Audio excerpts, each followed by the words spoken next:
questions about anything from last time? Or anything?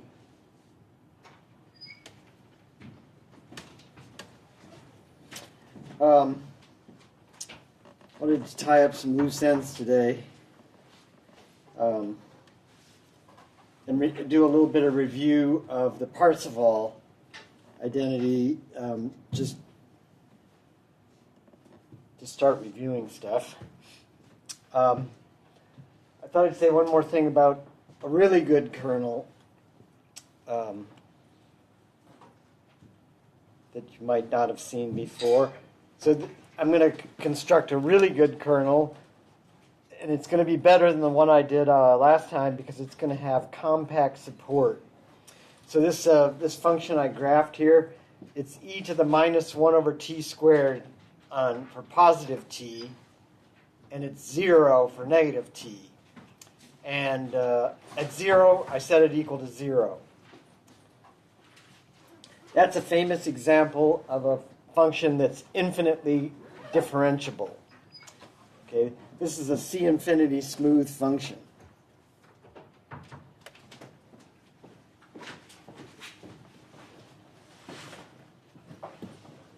It's the famous example of a function that's infinitely differentiable, and even at 0, it's infinitely differentiable. That's an easy thing to check. And yet it has no power series expansion at 0.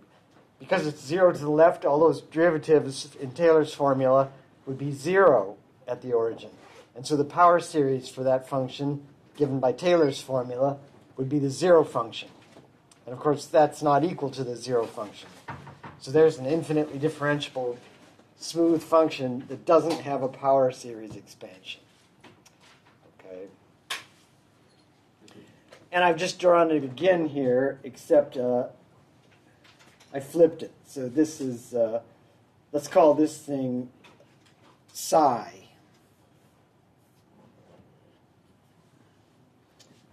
Okay. And this is going to be psi of minus t, the green one there.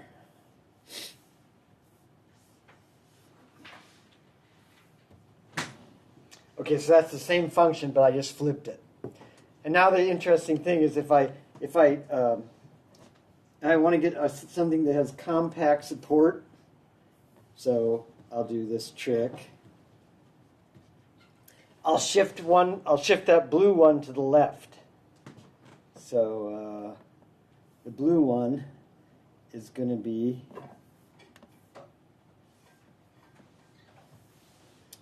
shifted to the left a little bit, so it'll be 0, and then it'll bump up and go down like that.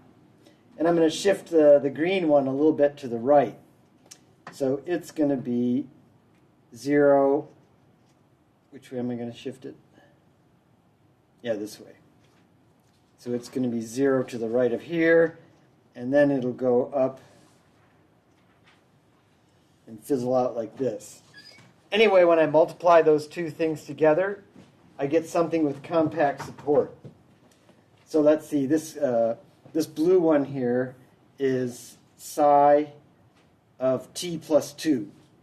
Or, sorry, t plus a half, let's say. And this green one going the other way is going to be psi of minus t plus a psi of minus t minus a half. And now when I multiply them together, I get something that has infinitely differentiable and has compact support.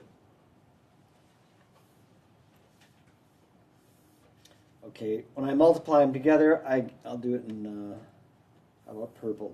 It'll be 0, absolute 0 here, and then it'll have a bump. And look like that.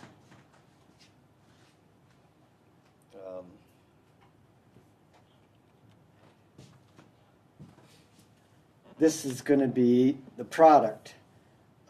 Psi of t is the product of those two things. So that would be lambda of t is going to be psi of t plus a half times psi of minus t minus a half.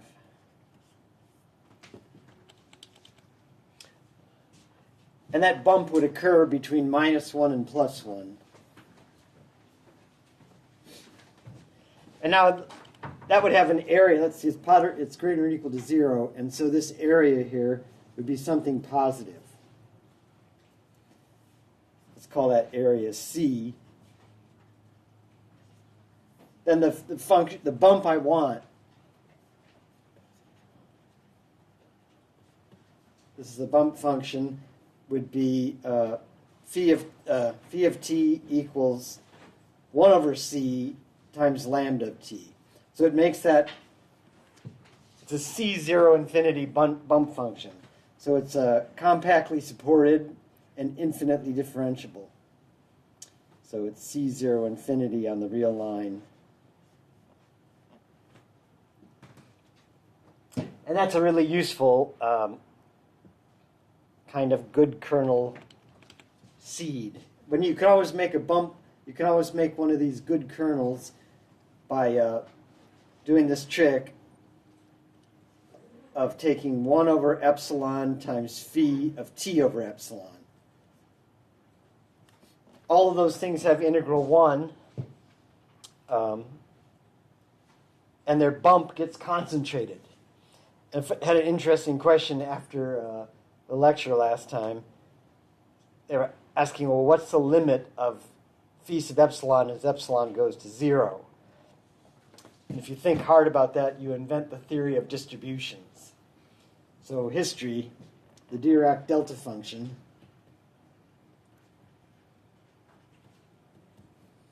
the phi sub epsilon, goes to the Dirac delta function.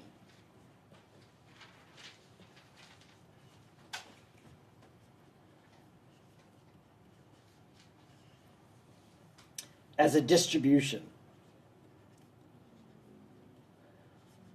So the theory of distributions was invented to make sense out of those ideas.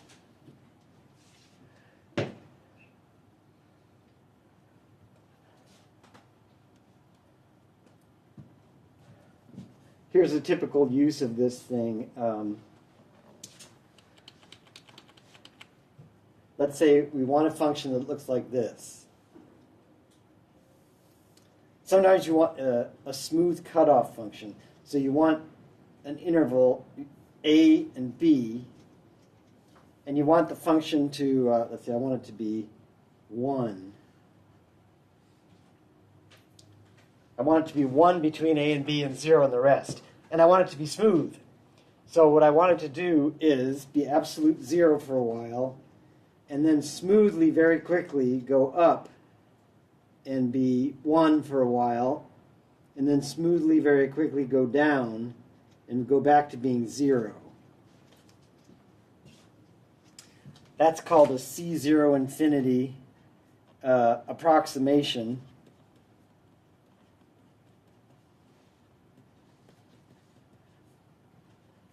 To the characteristic function for AB. And sometimes when you're piecing together functions, you need stuff like that. So let's see, I should have made maybe some colors here. This is the characteristic function that's 1 from A to B and 0 outside. And the blue thing is a smooth thing that could be used as a cutoff function with the smooth. So when you're trying to put smooth functions together to do something, that's exactly what you need sometimes. Okay. Well, it's an easy way to cook it up is to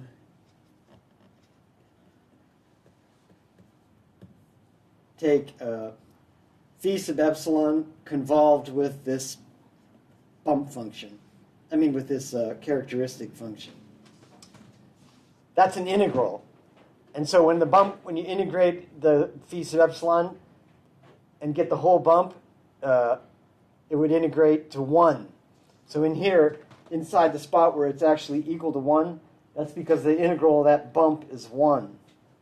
And when you're outside that interval, if you get far enough outside, so where would this would be, if this is a minus epsilon, it would be 0 to the left of that. And then to the right of a plus epsilon, let's see, actually it would have to be a minus 2 epsilon would make that safe, and a plus 2 epsilon, and here would be b minus 2 epsilon and b plus 2 epsilon. It would be absolute 0 to the left of those things, to the a minus 2 epsilon, and it would be 1 between, absolute 1 in between there in the middle. And we know that the phi sub epsilon, when you do the convolution, it smooths things out. I showed you that argument last time, and it's exactly the same. Anyway, that's a little bit more about bump functions and how you use them. Let's see. So I thought I would review a little bit about the Parseval identity because it's important. So let's see.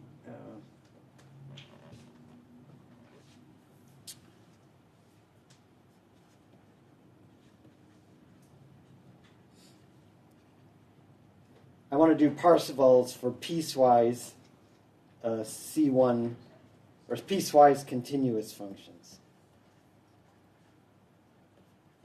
I kind of glossed over this back when we did it.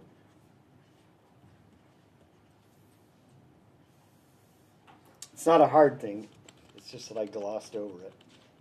So let's see. First, I'm going to review the continuous case.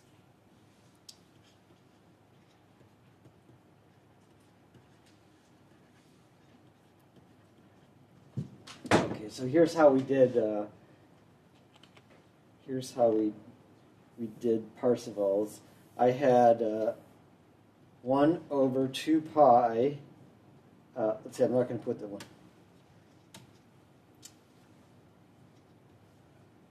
I had the integral from minus pi to pi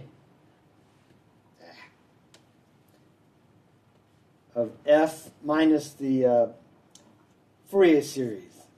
So that'd be from minus capital N to plus capital N. I'll do the complex version. These are the Fourier coefficients in Stein's notation times e to the I n x squared dx. And so I'm going to assume that f is continuous and 2 pi periodic. So let's do continuous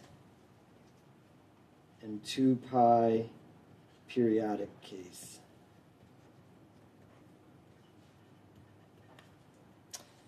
Then when I did the demonstration of Parsevals, I used the fact that the Fourier series was the best L2 approximation to the function. That came from our discussion of Bessel's inequality. So that means if I take any other trig polynomial of the same degree from minus n to n, and let's put here some different coefficients, not the Fourier coefficients.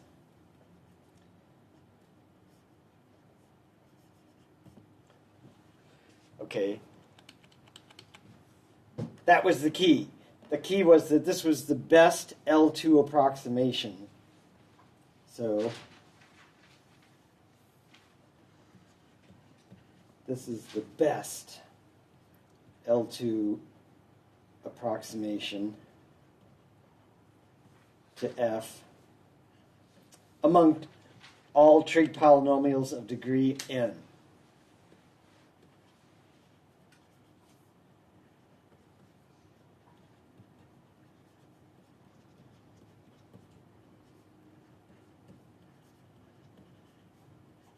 Which is what those are called.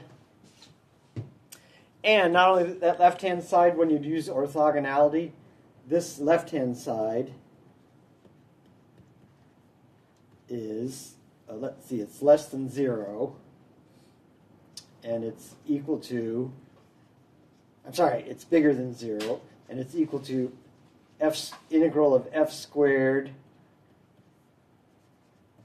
minus the sum from minus n to n of the modulus of the Fourier coefficient squared. And it's important to realize that this thing is bigger than or equal to 0. So it's bigger than or equal to 0, and it's less than or equal to the right-hand side. And so the key to demonstrating Parseval's identity, we want to let that capital N go to infinity. And interesting, by Thayer's theorem, if f is continuous and 2 pi periodic, then I use Thayer's theorem on this side.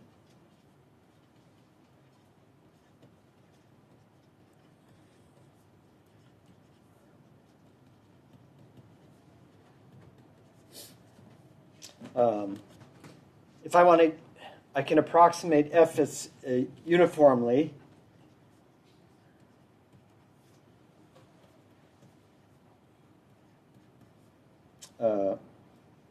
I can approximate f uniformly as close as I want using a Thayer polynomial.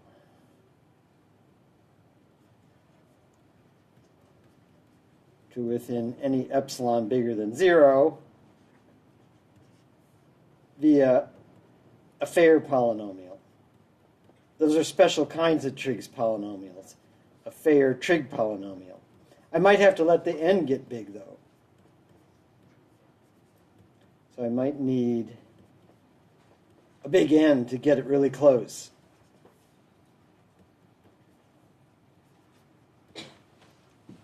I'll put that in parentheses. I might need a big N. Well, that's exactly, when you think about it, if I can make that thing on the right-hand side less than some tiny epsilon, and let's say I had to use N pretty big, that would see for N bigger than that, that thing on the left would be as small as I want, which means it has to be 0. It's bigger than 0, bigger than or equal to 0, and I can make it as small as I want. One thing to note here,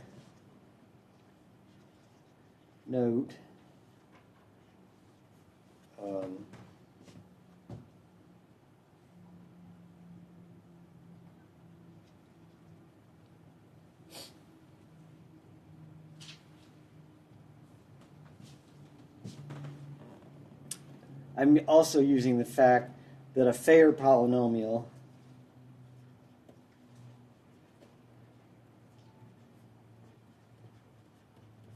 of degree n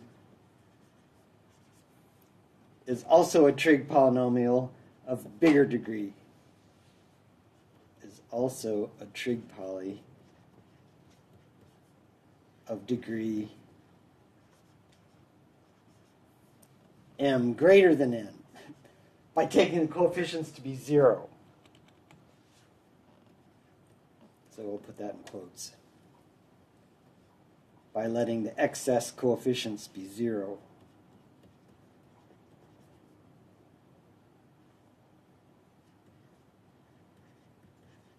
So let's see, a sub k with absolute k bigger than n be 0.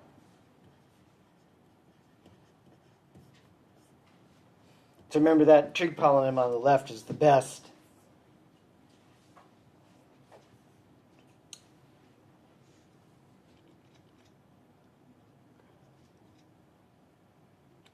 Okay, so that's how you do that. So you might, now we're going to do it, questions about that?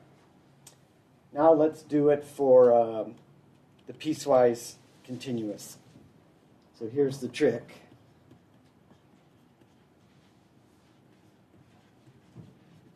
For piecewise.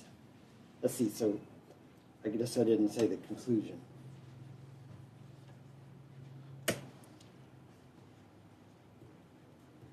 We conclude that the left-hand side goes to 0 as n goes to infinity. And that means exactly that the sum from minus infinity to plus infinity of Cn squared is equal to, there's a 1 over 2 pi, which I've been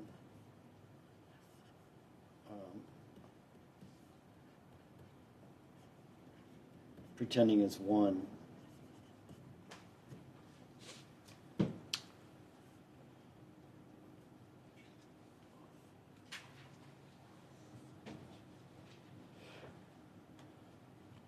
Okay. So here's what to do if the thing is piecewise. Trick for the piecewise continuous case. And I'll do it from using a picture. Okay, so the picture is, let me draw a piecewise continuous f. Okay, it can have, it's got to be continuous on intervals, and there'll be finitely many spots where it might jump. So let's see, I'll make it go jump,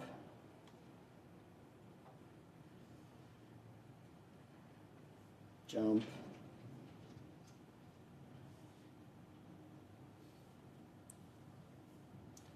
okay, and here's minus pi, and here's plus pi. I want to make a function that's 2 pi periodic and continuous, and is close to this function. It's going to be close in L2 norm. So the integral is, the difference in the integrals is going to be really small. Now let me show you how you can do that. I want it to be 0 at these endpoints. So there's going to be jumps there. And what I'm going to do is I'm going to go up until I get to the curve, and then I'm going to follow the curve until I get to the next jump. And then right before I get to the jump, I'm going to dive down like that. So here's the jump. So I dive down, and then I follow this for a while. I would actually follow it exactly rather than slightly above. And when I get to close to the next jump, right before I get to it, I dive up like that. And then I follow this one until I get close to pi. And when I get close, I dive down to 0 there. So I want it to be 0. Okay. So my original function with the piecewise continuous f is this blue one.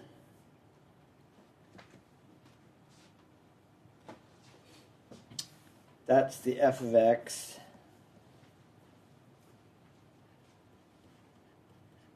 And then this, let's call this purple thing phi of x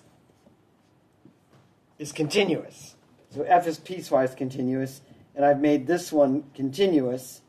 And because I made it 0 at pi and minus pi, I can also extend it to b. It's continuous. I can extend it as 2 pi periodic.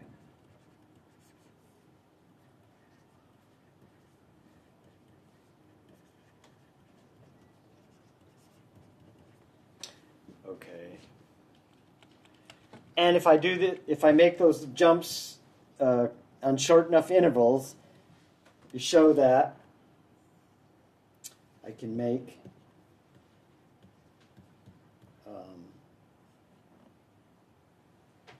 the integral of f minus phi as small as I want.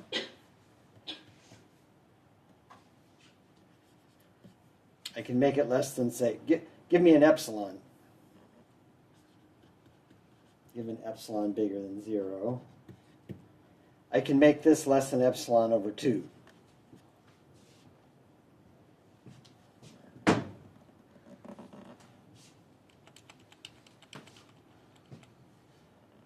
I'll make the norm less than epsilon over 2. So if I take the square root of here, I can also make that less than epsilon over 2. And here's an important fact. The L2 norm satisfies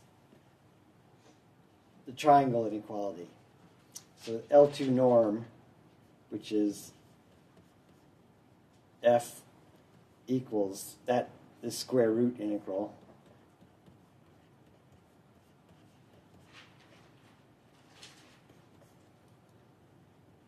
satisfies the triangle inequality.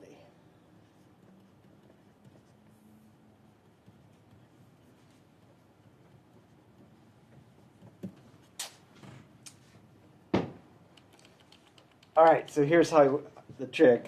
I would take my L2 norm of f minus the Fourier series for f.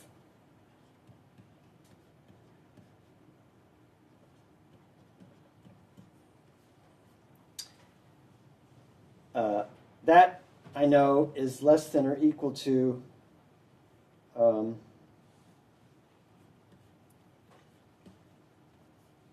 approximation by some other trig polynomial.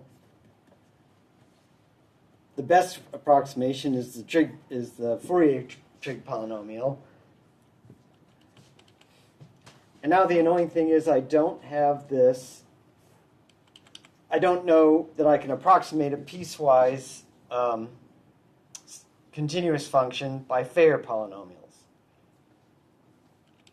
In fact, I can't do it uniformly. But here's the interesting thing. This is equal to f. I'm going to add and subtract phi. So that'd be minus a phi plus a phi.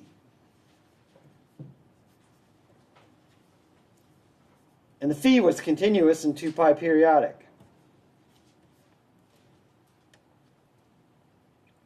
Okay. Let's see. I actually wanted this to be black still.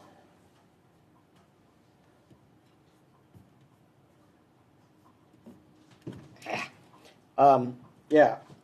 Okay, so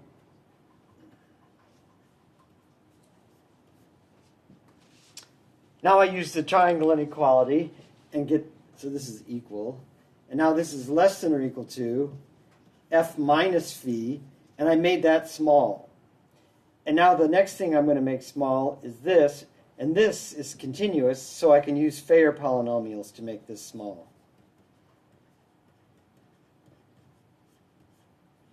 Okay, so this thing was less than epsilon over 2.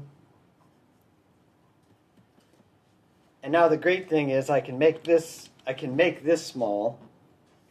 Phi is continuous and 2 pi periodic.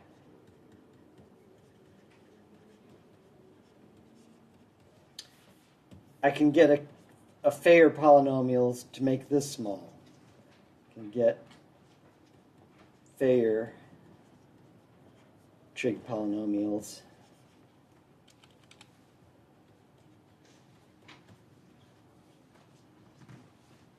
to make that small.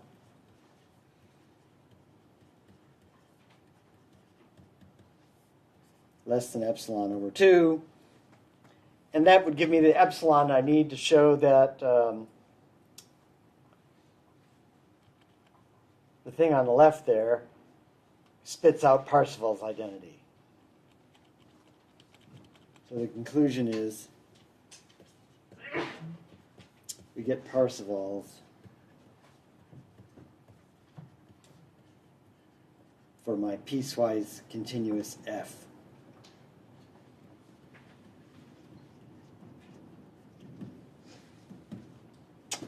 That's how it works. So it's not mysterious or hard. It's just that trick that you can approximate an L2 by a piecewise continuous function, by a continuous function.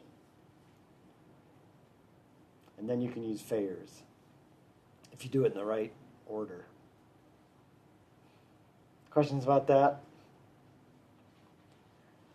That kind of tied up a loose end I've been leaving loose for a while. There was one other thing I wanted to say. It was exactly when I was doing this stuff that I mentioned that the Riemann integral kind of is not up to the task. So the same argument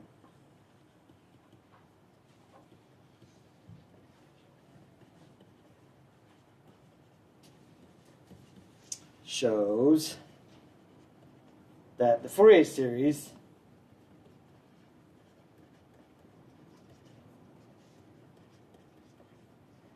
converges to F in L2. Always. Well, let's see, in the L2 norm.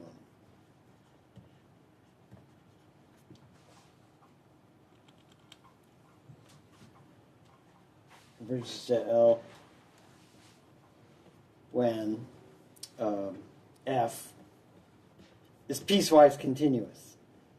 The reason I've been sticking with piecewise continuous things is I want to know that it's Riemann integrable.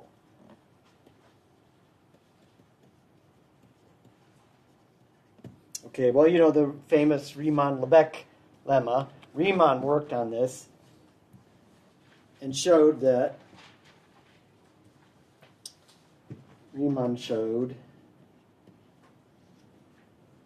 the Fourier series converges to F in L2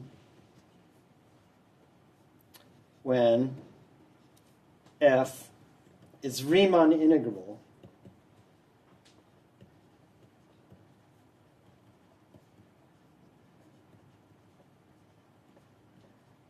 let's see, no, he didn't. The Fourier series converges when F is merely Riemann integrable. But there's a problem with Riemann integrable functions. Unfortunate fact, Lebesgue had to save the day.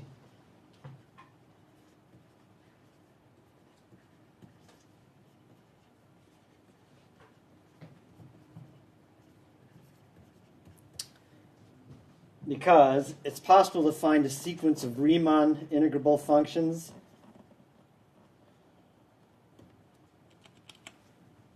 there exist sequences of Riemann integrable functions. Let's call them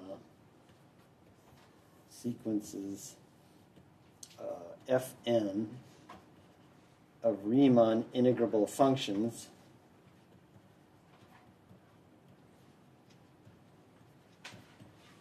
that are Cauchy sequences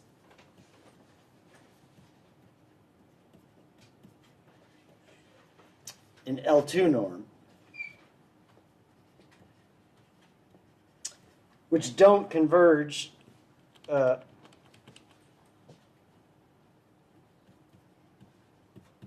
do not converge to a function in L2, to a Riemann integrable function.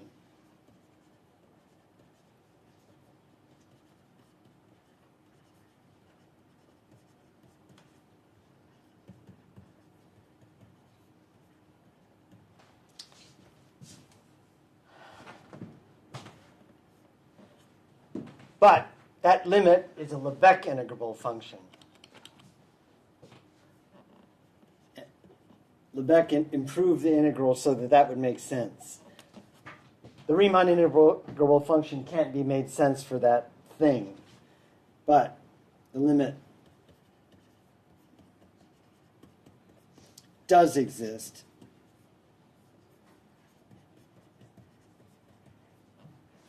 As a Lebesgue integrable, which is a fancier version of the integral.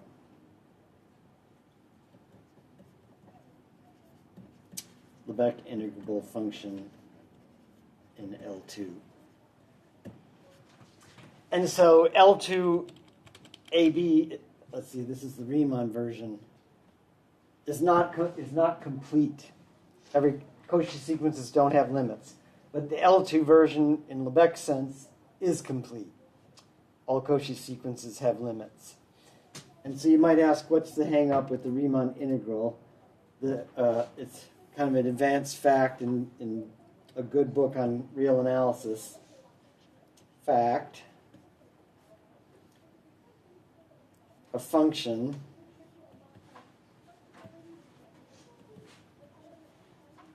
on an interval AB is Riemann integrable or integrable in the sense of Riemann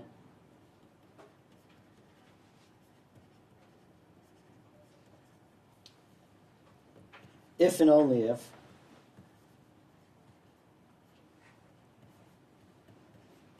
need two things. Number one, it needs to be bounded. The function, let's call it f, on AB is Riemann integrable if and only if f is bounded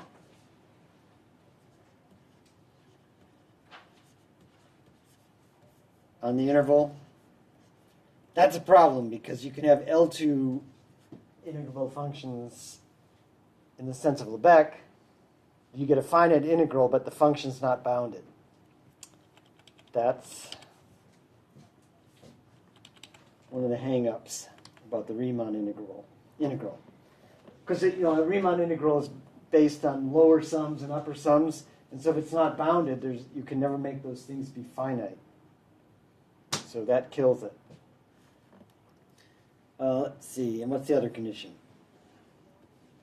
And f, here's something, maybe a word you haven't heard before, is continuous almost everywhere. Except possibly on a zero set. A set of measures 0, right. So it's continuous almost everywhere.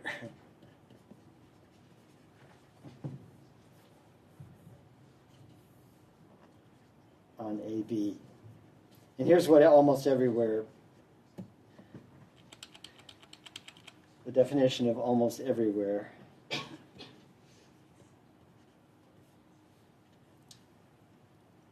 So almost everywhere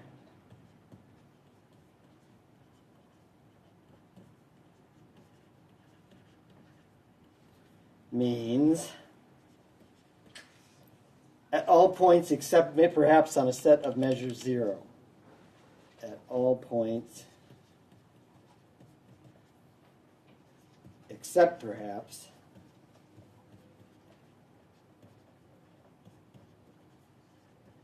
another word, a set of measures 0.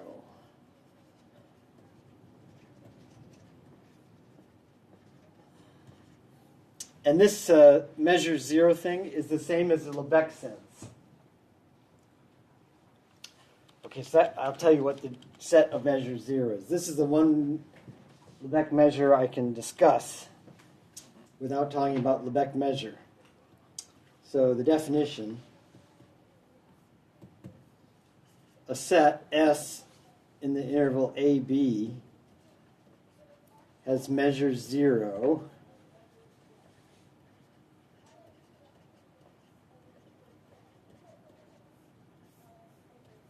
if, for any small epsilon bigger than 0,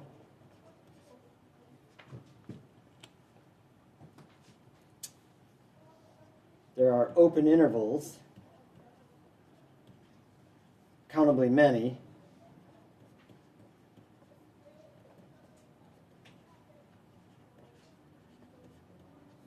let's call them alpha n, beta n, such that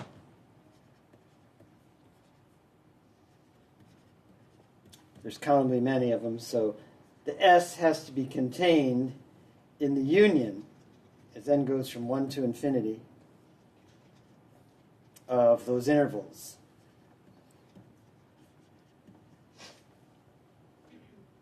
So it's contained in that union of the intervals, but all the lengths of those intervals don't add up to much.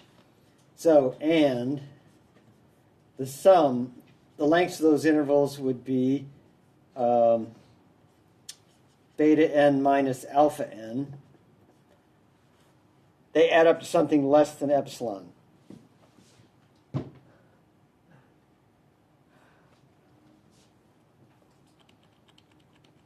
A classic example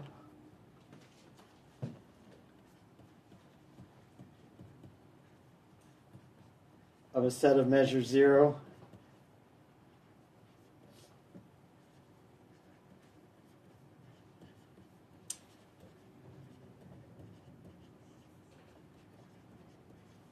the rational numbers in the real line.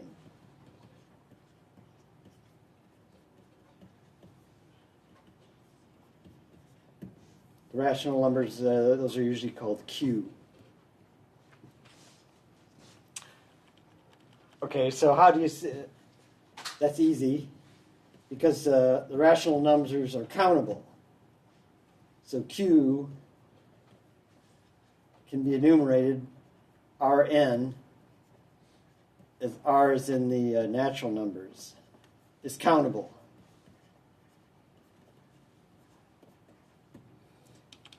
For each Rn, let's take epsilon bigger than 0. So here's Rn. I would put here a little tiny open set about here. This would be, let's see, Rn plus epsilon over 2 to the n. Let's make it half of that. 2 to the n plus 1. And this would be Rn minus epsilon over 2 to the n plus 1.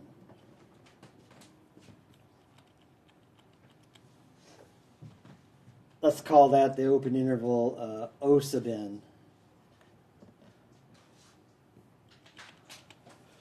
Then we would have Q is contained in the union of those ONs.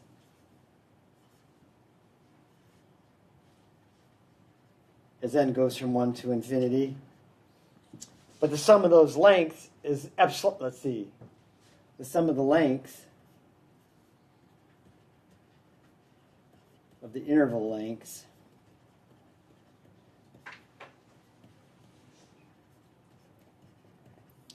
is the summation of epsilon over 2 to the n as n goes from 1 to infinity. And that's equal to epsilon. So I've covered the rational numbers by something that you would expect to have length really small. The total length would be less than epsilon. So that's a mind-blowing thing to start thinking about is, if you were going to measure the union of those open sets, how would you do it, and how could it possibly add up to something small? It looks like they're just plastered all over the place. If you're thinking about painting, you think, oh, I'm painting all of this. I'm painting globs around all the rational numbers. That must pretty much get everything. But of course it doesn't. And when you start thinking about things like that, you come to a whole bunch of interesting possibilities about real valued functions. Anyway, if you wanted to see a proof of that, it takes, how long does it take? 10 pages maybe. Assuming Walter Rudin is writing. So the proof of the fact about Riemann integrals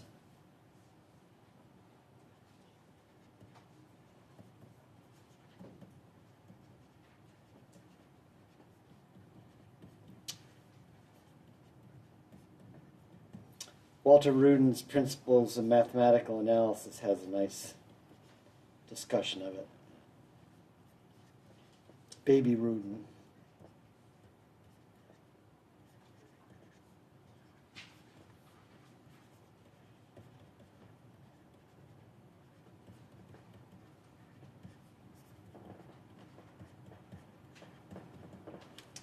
See if I look at the page number. Looks like I don't have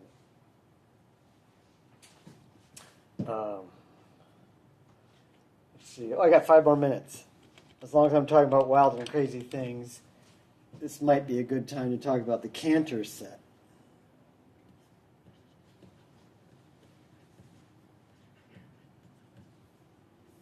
Every now and then Stein gets close to talking about the Cantor set.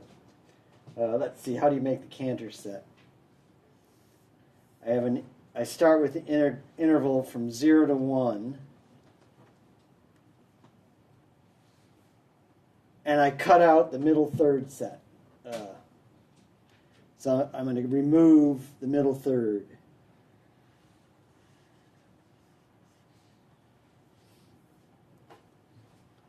Remove the middle third.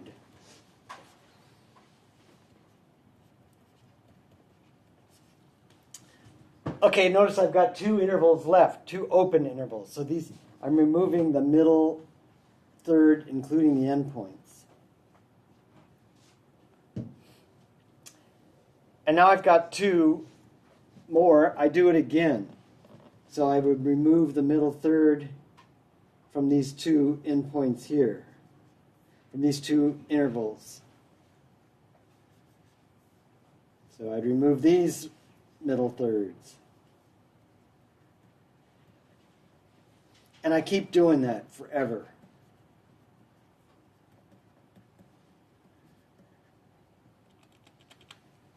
So the next time, I'd get little tiny middle thirds here, here. Take them out. I'm throwing them away. And so you see what's left is a really small thing.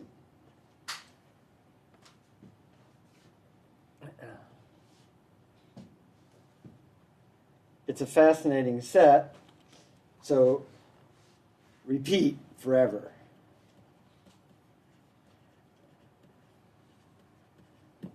A fascinating fact is what's left is the Cantor set.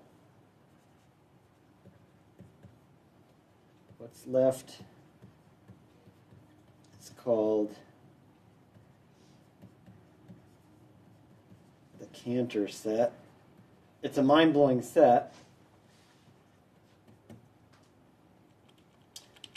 It turns out to be uncountable, just like the real number. So facts. 1,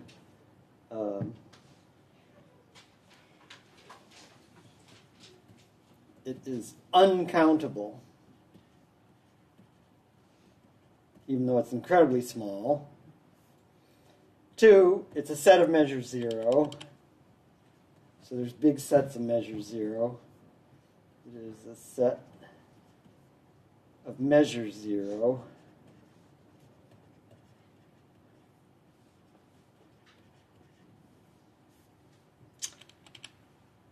And 3, this is a kind of a mind-blowing one, it is a perfect set. And a perfect set means that every point is a limit point of the set. Every point in the set is a limit point.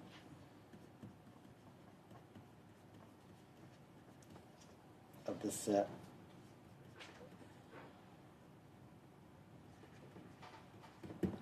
And Cantor started thinking about things like if you have a function, he cooked up a function on his Cantor set that had 0 derivatives on those big wide open intervals.